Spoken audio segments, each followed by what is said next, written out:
Welcome to No Limits to Success, the podcast that empowers you to break barriers and achieve your dreams. Hosted by Les Moyer, this show brings you inspiring conversations with trailblazers who redefine success in business and life. Les interviews guests ranging from startup founders to industry titans, uncovering their hard-won wisdom, innovative strategies, and the mindset that propelled them to extraordinary heights. Get ready to unlock your potential and discover that in the world of success, there truly are no limits.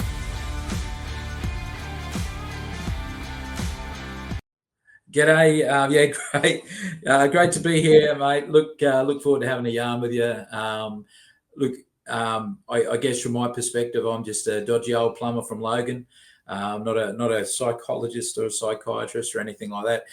Just a bloke. I do have a diagnosis of a mental illness of bipolar type 2, and many years of challenges around mental illness and suicidality. So I probably start at the get-go that if anything I talk about today makes you a little bit wobbly, a little bit rattled or something like that, I really encourage you to reach out to someone you trust.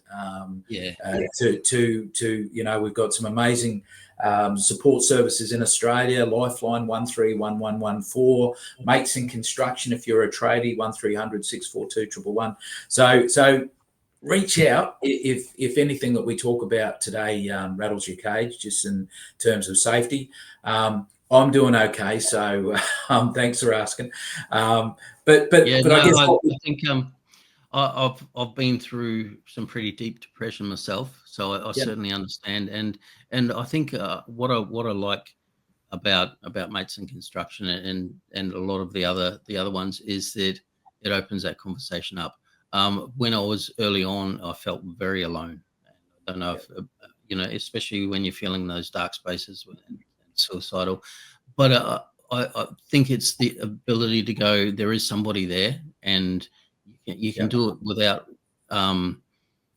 in a space of safety, and it's something that I think it's really good. Like, it's not that, and there's certainly females in the construction industry, but at the same time, guys have a tendency to keep stuff in. And a lot of the time, well, sorry, I shouldn't say guys. I'll say my experience is that early on, I kept stuff in a lot, right? And it built up and bottled up. And it was only after I started sharing that I realized that there's a lot of people out there that have this stuff and going on in their heads. And then I found that I could open up and then actually draw other people out. And I guess that's your experience too. Yeah, 100%.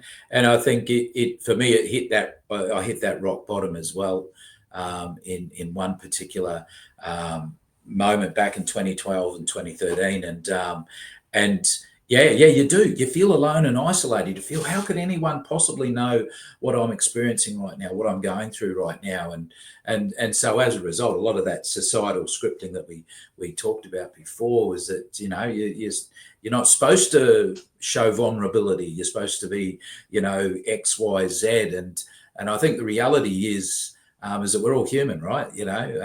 Anyone who's not human, feel free to fly around the room. We all go through stuff. We all have our challenges. But when we are transparent with the stuff we're going through, it helps us. But it also gives permission for other people to share their stuff. And then we learn that, hey, we're not as alone as we once thought we were. And that's the stuff that helps us get through the pointy bits, get through those challenges that, let's face it, we all go through. I have a mental illness, but I recognize that not everyone has a mental illness. Sometimes circumstantially people just go through stuff and they get the raw end of the stick sort of thing. And so, but knowing that, hearing your story, hearing my story, that, hey, while our stories aren't the same, I can relate, to a point. And wow, maybe I can get through what I'm going through. So that's my hope in having this conversation with you today. Yeah. And I think for me, again, sometimes it was a feeling of being broken, and it was like I didn't see it as in a way that it is a mental illness, because it was like a weakness. And finding out that, and looking at it as similar to any other illness, is that, yeah, you might be going through challenges, but there are pathways to getting past that. And it's not a blame thing. It's not something that you can't resolve, or there are pathways to get help. And you don't need to continually feel that way and reach out and get something. But I think it's that vulnerability you talk about. What we don't realize is that to allow ourselves to be vulnerable sometimes, because we think we have to have this facade of perfection, or hey, I'm always, I'm strong. Vulnerability is actually a strength, and to be able to do that. And so don't see that being able to reach out and talk to somebody close. Most of the people that I've talked to after the fact, or during that period, were so supportive. And but the expectation is, our mind is, they'll see us as less, and it's the opposite, right? Yeah. And you hit on quite a number of great points there. I think it is tough to put your hand up, and that I guess sort of explains what we sort of do it a little bit differently at Mates. We talk about help offering, not help seeking. Because we've been told since the war, if you're struggling, put your hand up. But we know how tough that is when you're holding so much weight, and those societal scriptings ringing in your ears that I can't be vulnerable, that I can't share perceived weakness. And so what we say is, we say, hey, well, look, if you saw a mate struggling with a load, with a physical load, you go and offer them help, wouldn't you? You give them your ute if they're moving house. You'd bring a trolley. You'd open a door if we saw someone holding that weight. So what we're saying is, let's draw on the strengths of our industry, the stuff we've been doing since Adam was a cowboy, in terms of our robust industry. Will help a mate out. And so if we can identify or start to pinpoint, hey, when you might maybe struggling emotionally or mentally, we can still offer that same help. We don't have to solve the problems. And I think that's the big thing. People say, oh, I don't want to offer help, if someone's doing it tough emotionally or mentally, because I don't really feel equipped. I don't have the tools to help them if they are struggling. And so all we say is, well, you don't have to have the tools. You just have to be a mate. Have a listen, and then connect them to all those different resources that are out there are actually designed and built for people. And so taking away the need to put your hand up, and having a mate beside you who's got the confidence and the tools to be able to navigate you towards that help is what we're seeing daily, and seeing people get the help they need when they need it most. So that's and I think that's it. Like, sometimes you've got the best equipment on the side of your head, which is your ears, right? And you're just listening, and sometimes making that space feel safe, and asking the questions, because and getting deeper than just footy and whatever, and having a chat about what's going on in somebody's life if you're seeing them. So what sort of do you talk about? What sort of signs to look for?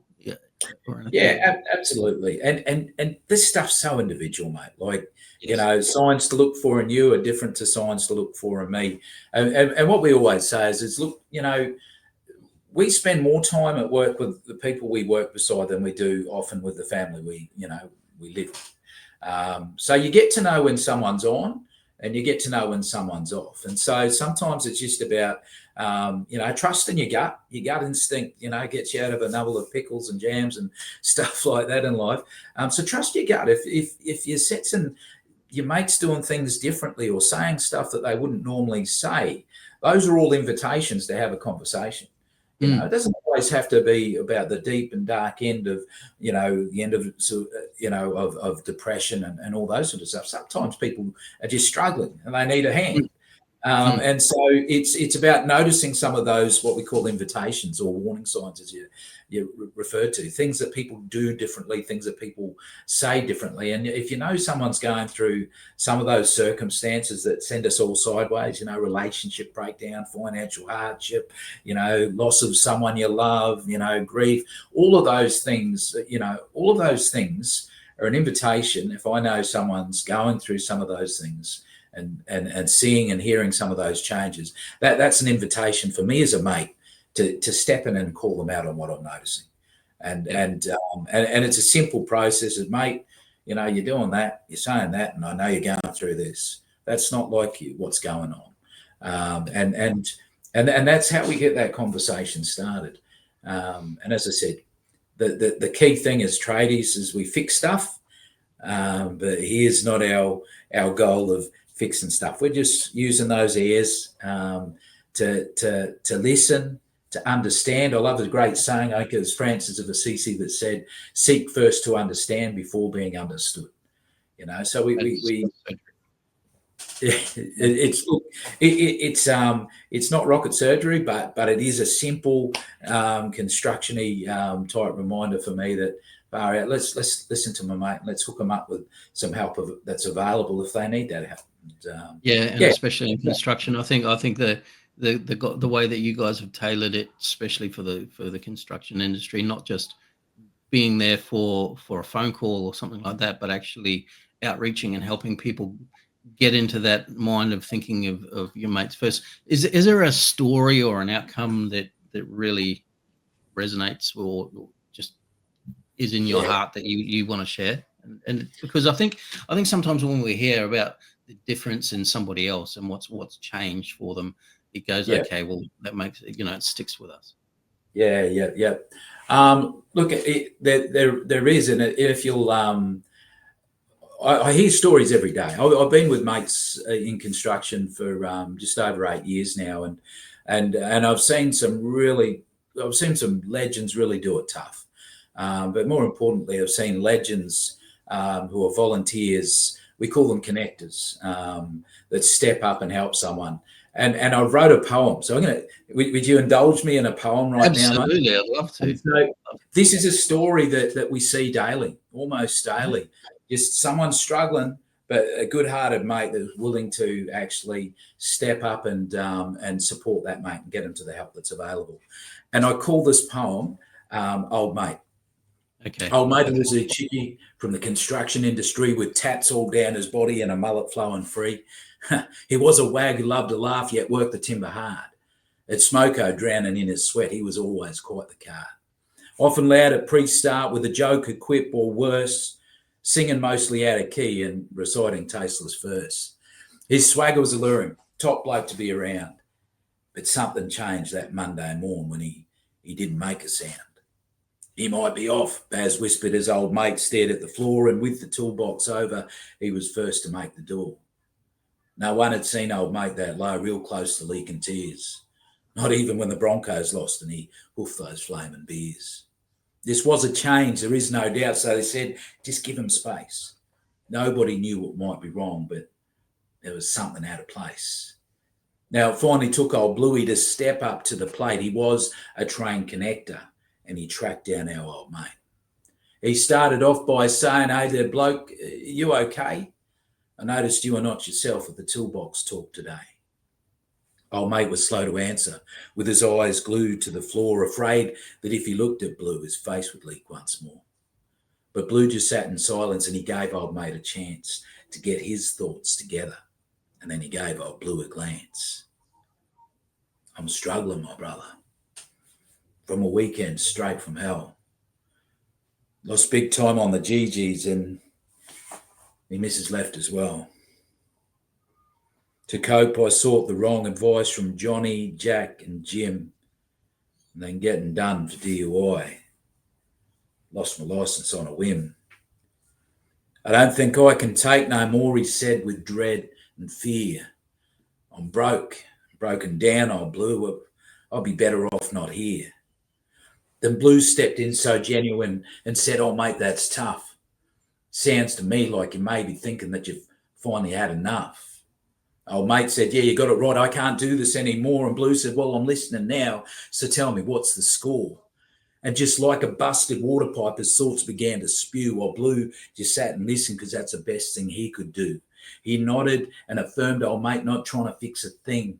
And when he stopped for half a breath, no advice did Bluey bring, except to say that must be tough. And because I play with wood, how about we call someone to help you get to good? With that, old Blue picked up the phone and together they made a call to 1300 MIC, where a legend caught the ball. They linked old mate to counselling, then followed up each week while slowly he built wellness up and again he found his peak. Once more, old mate brought energy into every room he'd walk, but louder than his banter now was its need to talk the talk. He'd say that it ain't weak to speak when circumstances bite, and with mates around like Bluey, we don't have to lose this fight. And when you really break it down, we do this every day. We turn up for each other in all we do and what we say. Today, old mate's a shining light because he gets what it's about. And with the gift of his experience, he now helps other tradies out. So let's celebrate these champions just like Blue, old mate and more, who take the time to notice when their mates are feeling poor. They're the legends of an industry, volunteers who break the mould, mostly hivers on the outside, but their hearts, they're made of gold. And that's what we do at Mates. Mate, that was brilliant. Oh, that is brilliant. That's just one story. And mate, it's just the way you went through that. It resonated so many times. It's just brilliant. Awesome. Thank you. That was phenomenal. And that's the hope. That's the hope that we hold. Yep. We hold that hope. Every single conversation, every single time you step up to the microphone with your podcast, Les, you're holding hope that all that you are and all the lessons that you've learned will help someone else out there. And that's all that is for me. And that's our industry. That's what we do. That. And I dare say that's our community too. You know, I think so, yeah. And because I really believe in talking about legacy, and but I don't think legacy is something that you leave behind. It's something you do every day, right? And it's about the effect you leave on the world, and that's doing something like this and being part of something like this is really big. So, because all difference in one life and it changes, and you guys are making the difference in many lives, and I think that's something to be respected and honored. And thank you for doing what you do. Yeah, no, look, it's that cumulative effect, isn't it? If we can talk, and then maybe someone else can talk, and maybe someone else can talk, and people are still here today because of those conversations. And I celebrate you in that as well, and in terms of your desire to have these conversations, because they're not popular. They're becoming more frequent. But I dare say the last 15 years, we've seen tremendous leaps and bounds in terms of having these conversations, creating that legacy that you talk of. And so I think we're doing it a lot better, but we've still got a long way to go. Absolutely. And I think until we get to a zero count and just, I think the overall what needs to be done is a change within the industry. And this is where you guys are working. And I think being very niche in that is ideal, because it's somewhere where the keeping it inside is something or the showing this toughness on the outside is brilliant. But and look, we've got some amazing people in the industry. And I guess what we should really talk about is you've already talked early on about how individuals can connect with Mates in Constructions. So how can businesses bring you guys in or connect with you and make a difference in how they deal with their teams or even other people? Yeah, absolutely. That's a great point. Look, and I guess Mates was founded with that in mind, that this is a whole of organisation. We want to empower our whole industry, and therefore it's about. Initially we were talking about it's a bottom up approach. This is for the workers, from the workers, and And the beauty of any business is that it's built upon people. And so when you empower your people, when you make it safe for your people to come to work, and to know that people have got their back, and that's the mate's mission. So we always say, look, if you want your organisation, and we stick to construction because that's where we're all from. And so we stick with that. We've got mates in mining, mates in energy, mates in manufacturing as well now. All was born out of mates in construction. It was about, if you are a business out there and you want to, we're a gift from the industry to the industry. So a lot of our training is free for the industry. That's the reality. We wanted to be a standalone charity that people can access for support. So we have a 1300 number for those individuals. But this is about empowering our industry. And so we've got training.